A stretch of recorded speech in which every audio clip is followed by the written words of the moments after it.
ഇഷ്ടമല്ലേ? എന്നാൽ wait കൂടുമോ sugar കൂടുമോ എന്ന് പേടിച്ച് സദ്യ ഒഴിവാക്കാറുണ്ടോ? അങ്ങനെയെങ്കിൽ ഈ ഓണത്തിന് സദ്യ ഒഴിവാക്കേണ്ടതില്ല. പകരം ഞാൻ പറയാൻ പോകുന്ന കാര്യങ്ങൾ ശ്രദ്ധിച്ചാൽ നിങ്ങൾക്ക് പേടിയില്ലാതെ എൻജോയ് ചെയ്ത് തന്നെ സദ്യ കഴിക്കാം. ഒന്നാമതായി, സദ്യ കഴിക്കാൻ തുടങ്ങുമ്പോൾ തന്നെ ചോറ് കഴിച്ചു തുടങ്ങരുത്. പകരം പച്ചക്കറി വിഭവങ്ങളായ ഓലൻ, തോരൻ, അവിയൽ തുടങ്ങിയവ കഴിച്ചു തുടങ്ങാം. എന്നാൽ പരിപ്പും സാമ്പാറും ഉൾപ്പെടുത്താൻ മറക്കരുത്. ഇവയിൽ നിന്നും കിട്ടുന്ന പ്രോട്ടീനും ഫൈബറും രക്തത്തിൽ പഞ്ചസാരയുടെ അളവ് പെട്ടെന്ന് ഉയരുന്നത് കുറയ്ക്കാൻ സഹായിക്കും.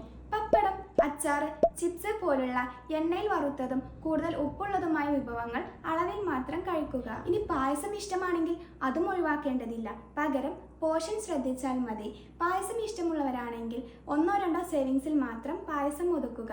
ചോറ് വീണ്ടും വീണ്ടും കഴിക്കുന്ന ശീലമുള്ളവരാണോ എങ്കിൽ അത് ഒഴിവാക്കണം. പകരം നിങ്ങൾ കഴിക്കാൻ തുടങ്ങുന്നതിന് മുമ്പ് തന്നെ പോഷൻ തീരുമാനിക്കാൻ ശ്രദ്ധിക്കുക. ആൻഡ് ലാസ്റ്റ് വൺ, സദ്യ കഴിച്ച ഉടനെ തന്നെ നേരെ പോയി കിടക്കാതെ 10-15 മിനിറ്റെങ്കിലും ഒന്ന് നടക്കാൻ വേണ്ടി ശ്രമിക്കൂ. അപ്പോൾ ഈ ഓണത്തിന് ഇനി സദ്യ ഒഴിവാക്കേണ്ടതില്ല. പകരം നിങ്ങൾക്ക് ഇഷ്ടമുള്ള വിഭവങ്ങൾ പോഷൻ ശ്രദ്ധിച്ച് കഴിക്കാൻ ശ്രദ്ധിക്കൂ. നിങ്ങൾ സദ്യയിൽ കഴിക്കാൻ ഏറ്റവും കൂടുതൽ ഇഷ്ടപ്പെടുന്ന വിഭവം ഏതാണ്? കമൻറ്റ് ചെയ്യൂ. എല്ലാവരുടെയും ഫേവറേറ്റ് ഐറ്റം ഏതാണെന്ന് നമുക്കൊന്ന് നോക്കാം. ഈ ഓണം ആരോഗ്യത്തോടെയും സന്തോഷത്തോടെയും ആഘോഷിക്കാം. ഹാപ്പി ഓണം.